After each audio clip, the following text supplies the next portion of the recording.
Accident ভুল করে হতে পারে, অন্যায় কখনো ভুল করে হয় না, জেনে শুনে হয়। জানে সে যেটা আমি অন্যায় করছি।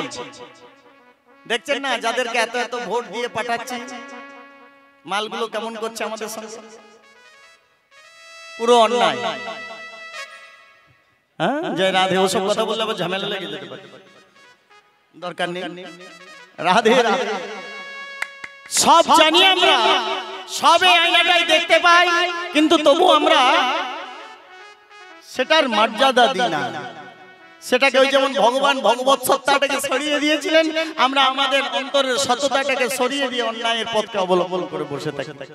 এটাই মানুষ হয়ে আমাদের দোষ, এটাই অপরাধ। ভগবান পৃথিবীর সর্বশ্রেষ্ঠ জীব হিসেবে আমাদেরকে সৃষ্টি করলো, অথচ অন্যায়গুলো আমরাই করে থাকি, যেটা পৃথিবীতে আর কোনো জীব করে না। রাধে রাধে। ওমা, আলোচনাটা হাসির গল্প দিয়ে হয়ে যায়, একটা হাসির গল্প দিয়ে শাস্ত্রের আলোচনাটা। এই গ্রামটা কি না? আমি তো 5 বার বললাম আসরে ইন্দ্রা, আমি কি জানি না? ভালো জানি আমি, মজা নেবার জন্য বলছি। ইন্দ্রা গ্রামে একটা ফ্যামিলি আছে, বাড়িতে 4টে লোক। প্রচন্ড হাসির গল্পটা, কিন্তু পুরো তাত্ত্বিক। 4টে লোক, বাবা মা ছেলে ছেলে।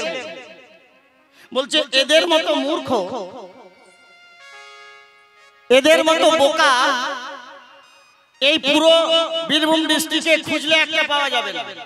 এদের মতো বোকা, এদের মতো মূর্খ, এদের মতো লেলা এই ইন্দিরা গ্রামে এমন একটা পরিবার আছে। আসলে এমন পরিবার নেই, এটা বোঝানোর স্বার্থে বলছি। তো সেই পরিবারের ছেলে যে, সে একদিন পাশের গ্রামে মেলা দেখতে গেছে। আপনাদের এখানে আশেপাশে কোথাও মেলা হয়? কোথায়? পাশের গ্রামে মেলা দেখতে গেছে ছেলেটা, মেলা দেখতে গেছে। এবার মেলাতে গিয়ে ঘুরছে, 100 টাকা নিয়ে গেছে মেলাতে কিছু কিনবে বলে। মেলাতে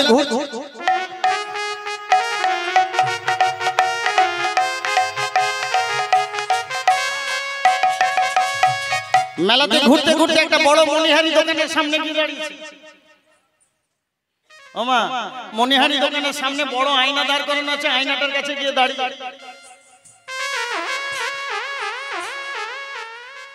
আয়নাটার কাছে লাফাচ্ছে আর মনে মনে ভাবছে যে এটা তো দারুণ ম্যাজিক বাক্স, আমি যা করছি ওই লোকটা তাই করছে। আয়নাটার দিকে তাকিয়ে বলছে, ও বন্ধু ভালো আছো? দোকানদার মনে মনে বুঝে গেছে যে এ বোকা লোক আছে। এবার দোকানদারকে বলছে, ও দাদা আয়নাটার কত দাম করবেন? আয়না জানো না, এই ম্যাজিক বাক্সটার কত দাম গো? দোকানদার বলছে 50 টাকার আয়না। বলছে 100 টাকা। বোকা লোক পেলে যা হয় আর বলে 100 টাকা। বলে দাদা তাহলে আমাকে এই ম্যাজিক বাক্সটা ভালো করে বেঁধে দিন তো, আমি ঘর নিয়ে যাব।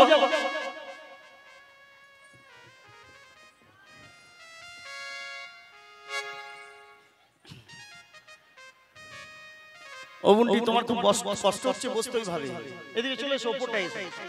বারবার কোনো ভয় নেই, আমি বলছি বসো বসো, আরাম করে বসো। কষ্ট করে শোনা যায় না, আরাম করে বসো, কোনো ভয় নেই। গল্পটা তো শুনতে হবে, হাসতে হবে তো পেট ভরে। এবার বাক্সটাকে মানে আয়নাটাকে ভালো করে বেঁধে দিয়েছে দোকানদার।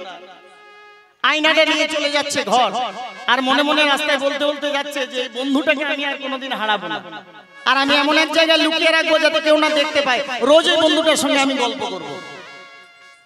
মেলা থেকে আয়নাটাকে এনে ঘরের ভেতরে ঢুকে, ঘরে না রেখে ঘরের বাইরে যে বৈঠকখানা ঘর হয়, সেই বৈঠকখানার ঘরে সেই আলমারি থাকে না, মাটির আলমারি, সেই আলমারির সামনে দাঁড় করিয়ে রেখেছে। এবার দাঁড় করিয়ে বলছে, বন্ধু আমি রোজ তোমাকে দেখা করব, যা দরকার আমাকে বলবে, কিন্তু কারোর সঙ্গে তুমি আর কথা বলবে না।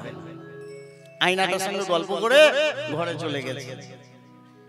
এবার পরের দিন সকাল হয়েছে, সকাল 8টায় একবার, 9টায় একবার, 12টায় একবার, 2টোয় একবার, 4টায় একবার, সারাদিনে 10 বার ঘর যাচ্ছে আর বৈঠকখানা আসছে, ঘর যাচ্ছে আর বৈঠকখানা আসছে। আয়নাটার সঙ্গে গল্প করে করে ঘরে ফিরে যাচ্ছে। এবার বউটা মনে মনে ভাবছে যে মেলা থেকে এসে এর কি মাথাটা খারাপ হলো নাকি? হ্যাঁ, বারবার বৈঠকখানার ঘর যাচ্ছে আর আসছে, কি কেসটা আমাকে দেখতে হবে। এবার ও যখন বাইরে গেছে বেড়াতে, তখন বউটা ঘরে ঢুকে দেখেছে আয়নাটার কাছে গিয়ে দাঁড়িয়েছে। এবার ঘুরে এসে শাশুড়িকে বলছে, ও মা, মা গো, আমার কপাল পুড়েছে মা। বলে কেন বৌমা, কি হলো? বলে মেলা থেকে তোমার ছেলে আমার সতীন এনেছে। কেমন পণ্ডিত লোক দেখো, মানে আয়নাতে ও নিজেকে দেখেছে। বলছে মেলা থেকে আমার সতীন এনেছে, আমার সংসার ভেঙে গেল মা। শাশুড়ি বলছে এমনি করে বলো না বৌমা, এমনি করে বলো না, আমার ছেলেটা লেলা খাপা ছেলে। দাঁড়া আমি দেখে আসি। শাশুড়ি দেখে এসে বলছে, ও বৌমা, ওই জন্য গ্রামের লোক তোমাকে এত বোকা বলে গো, এত লেলা বলে। হ্যাঁ গো, তোমার ওইটা সতীন হবে কি করে? ওটা যে বুড়ি গো।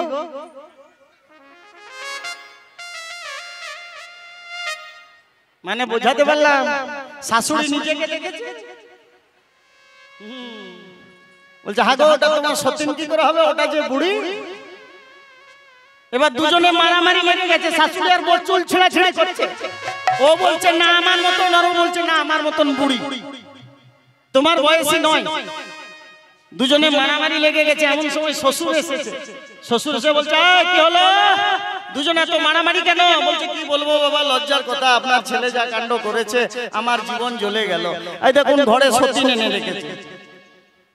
তাই নাকি? দেখি তো। শ্বশুর দেখে এসে বলছে দুটোকেই ঘর থেকে ঘাড় ধরে বার করে দেবো। বোকা মেয়ে ছেলে, গ্রামের লোক, ওই জন্য তোমাদেরকে বোকা বলে। হ্যাঁ, ওটা সতীনও নয়, বুড়িও নয়, ওটা বুড়ো বেটা ছেলে, ওটা বুড়ো। মানে ও নিজেকে দেখেছে। এবার তিনজনে মারামারি লেগে গেছে। তিনজনের চোল ছেঁড়াছেঁড়ি লেগে গেছে। এমন সময় যে কিনেছিল সে এসে হাজির। সে বলছে কি হলো, এত মারামারি কিসের? বলে মারামারি কিসের, আমার সংসার ভেঙে দিয়ে। মারামারি কিসের? কাকে নিয়ে এসছো মেলা থেকে? কে ওই মেয়েটা? বলে মেয়ে কেন হবে, ওটা আমার বন্ধু। বলে বন্ধু নিয়ে এসো, বন্ধুকে দেখে। আয়নাটাকে নিয়ে এসছে। বলে এই দেখো আমার বন্ধু, বউটা কেড়ে নিয়েছে। বউটা বলছে এই তো আমার মতন মেয়েটা। চারজনে কাড়াকাড়ি করে দেখছে। এমন সময় আয়নাটা, আর যেই না আয়না পড়ে গেল, সতীনও নেই, বুড়োও নেই, বুড়িও নেই, শ্বশুরও নেই, ভাসুরও নেই, কেউ নেই দুনিয়াতে। এটা হাসানোর স্বার্থে বললাম, মূল তত্ত্বটা বলতে চাইলাম যে চেত দর্পণ মার্জনং ভবদাবগ্নি নির্বাপনম শ্রীয়কৈরব চন্দ্রিকা বিতরণম বিদ্যাবত জীবনমানন্দম বুদ্ধিবর্ধনং প্রতিবেদন পরিণাম অমৃতা সাধনম। অন্তরে সকলের একটা আয়না এরকম আছে, চেত দর্পণ। ওই চিত্ত দর্পণে যতক্ষণ না আপনি ভগবানকে বসাতে পারছেন, ততক্ষণ আপনার মুক্তি নেই নেই নেই। যেদিন অন্তরে আপনি ভগবানকে বসাতে পারবেন, সেদিন আপনার মুক্তি। আর যতদিন না বসাতে পারবেন, যেদিন মৃত্যুর দিনে, শেষের দিনে আপনার ওই আয়নাটা পরে টুকরো টুকরো হয়ে যাবে, সেদিন শত চেষ্টা করলেও আর গোবিন্দের প্রতিমূর্তি আপনার হৃদয়ে বসানো যাবে না। নিতাই গৌর হরি বল। বৈষ্ণব সাহিত্যের, বৈষ্ণব তাত্ত্বিক একটা গান, আরেকটা গান শুনিয়ে দিই আপনাদের জন্য, শুধু আপনাদের জন্য এটা ডেডিকেট করছে স্পেশাল। এসেছি হেতা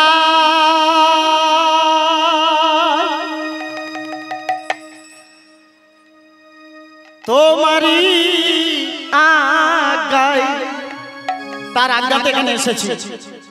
আদেশ করিবা মাত, আদেশ করিবা মাত, যাব চলিয়া পরমে পরম জানিয়া, পরমে পরম জানিয়া। ওমা এসেছি তার ইচ্ছেতে, চলে যাব তার ইচ্ছেতে, পরমে পরম জানিয়া যে তুমি একমাত্র পরমেশ্বর, এটা জেনেই আমাদেরকে চলে যেতে হবে। কি সুন্দর, কি সুন্দর অর্থ, কি সুন্দর মানে, দেহতাত্ত্বিক যুক্ত। সুরটা অনেকটা বাউলের সঙ্গে সম্পর্ক। কাম ক্রোধ লোভ মোহে ডরি নাই কভু, আমি যে দাস দাসানুদাস, তুমি যে গো প্রভু। আহা কি বলছে দেখুন। বলে কাম ক্রোধ লোভ মোহ মদ মৎসর্য, এই যে সকালবেলায় কীর্তনিয়া গাইছিল আমি শুনছিলাম। কাম ক্রোধ লোভ মোহ মদ মৎসর্য সররিপু আমাদের সকলের অন্তরে আছে, সবই থাকবে, কিন্তু তবু তাতে ভয় নেই। কেন? কাম ক্রোধ লোভ মোহে ডরি নাই কভু আমি যে দাস দাসানুদাস তুমি যে গো প্রভু। তুমি যদি ভগবান হও আর অর্জুনকে যেমন রক্ষা করেছিলে সেরকম যদি আমাকে রক্ষা করো তাহলে আমার ভয় কিসে? থাক না যা আছে। কারণ অকারণ সব তোমারই সৃজন, কারণ অকারণ সব তোমারই সৃজন। এই পৃথিবীতে যা ঘটছে সব তোমার সৃষ্টি করা, কারণে অকারণে, কারণ অকারণ সব তোমারই সৃজন। আশ্চর্য হই না কভু এসব দেখিয়া, পরমে পরম জানিয়া, পরমে পরম জানিয়া। ও মা কি ভাবটা লক্ষ্য করুন, বলে তুমি পাপ তুমি পুণ্য সকলই তোমারই দান। আসন পাতিয়া আছো হে মহামানব প্রাণ। ভগবানকে বলছে আমাকে দোষ দিও না, পাপ হলে সেটাও তুমি, পুণ্য হলে সেটাও তুমি, কারণ আমি যে তোমার চরণে ঠাঁই নিয়েছি। তুমি পাপ তুমি পুণ্য সকলই তোমারই দান। আসন পাতিয়া আছো হে মহামানব প্রাণ। খেলিছ বিনোদ খেলা ভাবে তাই ভবা পাগলা। আহা, সারা দুনিয়াটাকে নিয়ে খেলা খেলছো, এই যে আজকে গোষ্ঠে যাবে খেলা খেলতে খেলতে। খেলিছ বিনোদ খেলা ভাবে তাই ভবা পাগলা।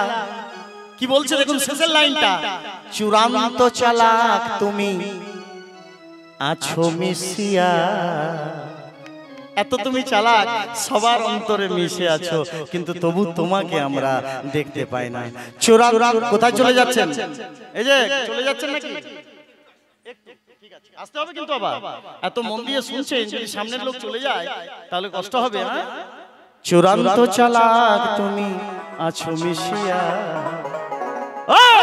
পরমে পরম জানিয়া, পরমে পরম জানিয়া,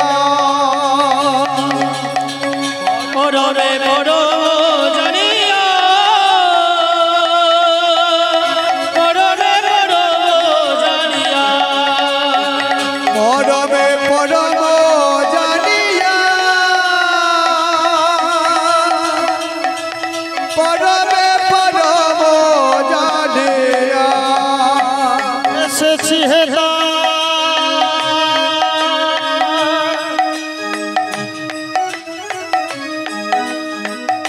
তোমারি আজ্ঞা। এসেছি হে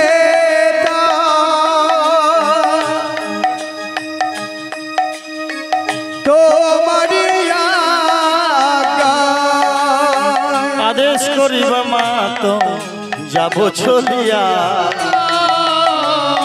পরমে পরম জানিয়া, পরমে পরম জানিয়া, পরমে পরম জানিয়া, পরমে পরম জানিয়া। কাম ক্রোধ লোভ মোহে ডরি নাই কভু আমি যে দাস দাসানুদাস তুমি যে গো প্রভু। কাম ক্রোধ লোভ মোহে ডরি নাই গো, আমি যে দাস দাসানুদাস তুমি যে গো প্রভু। কারণ অকারণ সব তোমার সৃজন, কারণ অকারণ সব তোমার সৃজন। আশ্চর্য হই না কভু এসব দেখিয়া, পরমে পরম জানিয়া,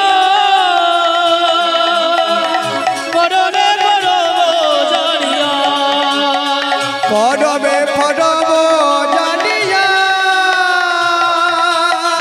পরমে পরম জানিয়া, পরমে পরম জানিয়া, পরমে পরম জানিয়া। তুমি পাপ তুমি পুণ্য সকলই তোমারই দান। আসনে পাতিয়া আছো হে মহামানব প্রাণ তুমি ভাবে তুমি মুন্ড সকলি তোমারি নাম আসনে পাতিয়া আছো হে মহামানব প্রাণ খেলিছ বিনোদ খেলা ভাবে তাই ভবা পাগলা খেলিছ বিনোদ খেলা ভাবে তাই ভবা পাগলা চূড়ান্ত চালাক তুমি আছো মিশিয়া পরমে পরম জানিয়া পরমে পরম জানিয়া পরমে বড় জানিয়া পরমে বড় জানিয়া পরমে পরম জানিয়া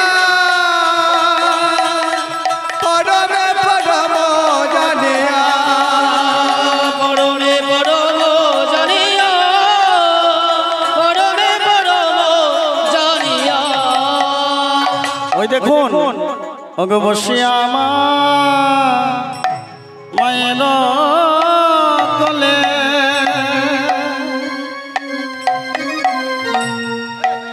ওগো নদী খেতে খেতে বলে ওগো বসিয়া মায়ের কোলে রৌডনি খেতে খেতে বলে মাগো আমি চলো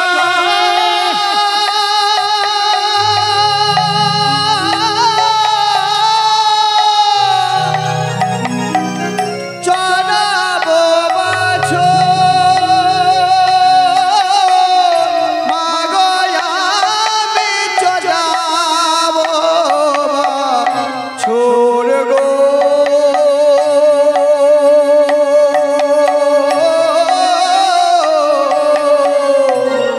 মাগো আমি চড়াবো বাছো আমায় পড়াইয়ে দাও পিত ধরা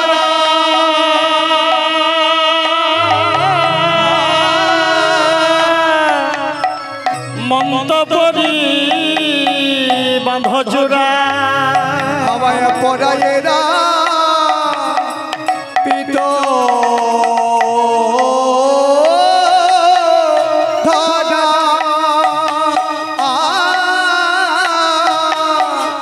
ওগ মন্ত্র পড়ি বাঁধ চূড়া চড়ায়ে রাখিত ধরা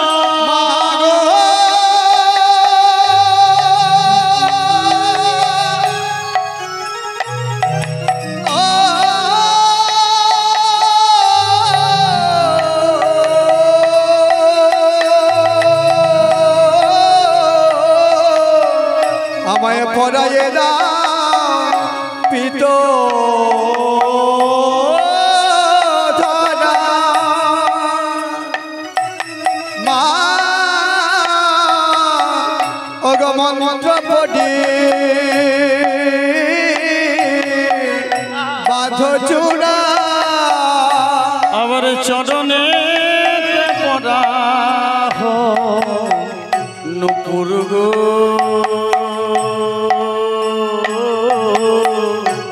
চরণেতে পড়া হলো গো। আমার চরণেতে পড়া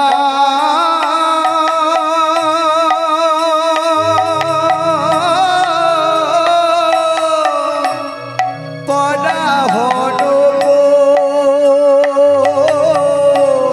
চরণেতে পড়া হলো গো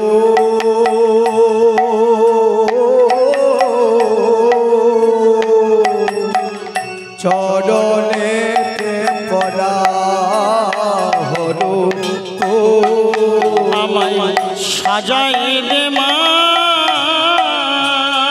আমায় সাজায়ে রে উলুধ্বনি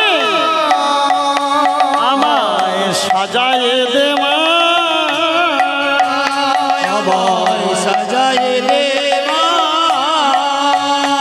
বলি আর বিলম্ব করিস নে মা সাজায়ে দে মা আর বিলম্ব করিস নে মা সাজায়ে দে মা বিলম্ব করিস নে আমার সখাগণ সব দাঁড়াইছে আর বিলম্ব করিস নে মা সখাগণ সব দাঁড়িয়ে আর বিলম্ব করিস নে মা সখাগণ সব দাঁড়িয়ে আর বিলম্ব করিস নে মা সখাগণ সব দাঁড়িয়ে আর বিলম্ব করিস নে মা সাজায়ে দে মা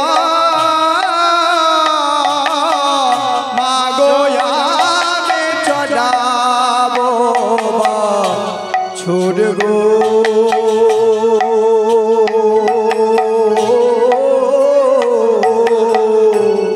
মা গো আমি চড়াবো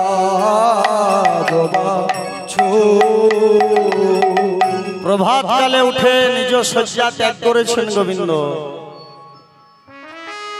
নিজ শয্যা ত্যাগ করে রোজকার মতো প্রত্যেক দিনের মতো মায়ের কোলে এসে বসেছেন দেখবেন সকালে ঘুম থেকে উঠে বাচ্চারা মায়ের কোল চায় না পৃথিবীর সব সম্পদটা যদি ওর সামনে নামিয়ে দাও ভালো লাগবে না বিছানা থেকে শুরু হয়ে গেল মা মা মা মা মা মা এবার মা কোলে নিয়ে আদর না করলে শান্তি নেই তারপরে মা যখন একটু স্তনদুগ্ধ পান করিয়ে দেবে এবার খেলে বেড়াবে আগে মা চাই আর গোবিন্দরও তো সেই অবস্থা আপনারা তো জানেন যে গোবিন্দ রাধারানী বৃন্দাবনে যতগুলি লীলা করেছিলেন তারা সব ওই 7 থেকে 8 বছরের মধ্যেই সব সমাপন হয়ে গিয়েছিল অনেকে ভাবে রাধারানীর সঙ্গে গোবিন্দের যে প্রেম তার মানে গোবিন্দ ছিল একটা ইয়ং যুবকের মতো আর রাধারানী একটা যুবতী সেই প্রেম না না না এই প্রেমের সঙ্গে ও প্রেমের কোনো তুলনা নেই পুরো শৃঙ্গার রস ছিল তাদের মধ্যে যে প্রেমে কোনো চাওয়া পাওয়া নেই যে প্রেমে কোনো দৈহিক অনুভূতি নেই শুধুমাত্র প্রেম রস আস্বাদনের মধ্য দিয়ে শৃঙ্গার রসের মধ্য দিয়ে সৃষ্টি এই যে নববিধা ভক্তি এই নববিধা ভক্তির সঙ্গে ভগবান মাখিয়েছিলেন গোলকের সৃষ্টি তত্ত্ব এই রস সৃষ্টি হয়েছিল বৃন্দাবনের বুকে জগৎকে কল্যাণমুখী করার জন্য জগৎকে শিক্ষা দেবার জন্য এবং যেগুলো তমগুণের অধিকারী ছিল তাদেরকে মুক্তি দেবার জন্য আর দ্বিতীয় কোনো সংকল্প ছিল না ভগবানের আজ প্রভাত কালে উঠেছে আসলে জায়গার তুলনায় লোকটা বেশি হয়ে গেছে আপনাদের জায়গাটা ছোট কিন্তু দারুণ হয়েছে জমেছে কিন্তু আসলে গ্রামটা বড় জায়গাটা একটু ছোট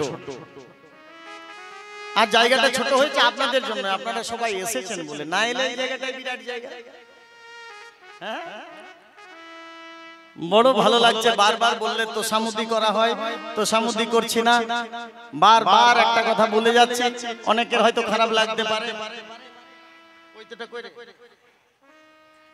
শুধু একটা কথাই বলে যাচ্ছি যে হরিনাম করে খায় দ্বিতীয় কোনো রাস্তা নেই হরিনামটাই হচ্ছে আমার কাছে ধরুন আমার যদি ধ্যান জ্ঞান বিজনেস যাই বলবেন যে যা মনের মতো করে বলবেন এটাই আমার সব এটা নিয়ে পড়ে থাকি আর সারা দিনে একবার হলেও ওর কাছে যাই ওর কাছে গিয়ে কাঁদি ঘরে প্রতিষ্ঠিত আছে তাকে গিয়ে বলি যে যতদিন বাঁচবো ততদিন যেন তোমার ওই রাতুল রাঙা চরণের নাম নিয়ে বেঁচে থাকি কারণ এই দুনিয়াতে রুদ্রনীল রায়কে কেউ চিনতো না যদি তুমি না চেনাতে আজ সারা পশ্চিম বাংলা এমনকি ঝাড়খণ্ডের দুমকা থেকে জামতরা পর্যন্ত এক নামে আমাকে সবাই চেনে কেন এখানকার ওসির নাম সবাই জানে না ডিএম এর নাম জানে না এসডিওর নাম জানে না বিডিওর নাম জানে না কিন্তু পাঁচখানা গ্রামে জিজ্ঞাসা করুন পাঁচজনও বলতে পারবে হ্যাঁ রুদ্রনীল রায়কে চিনি ওনার বাড়ি ময়না ডালের কাছে বিশাল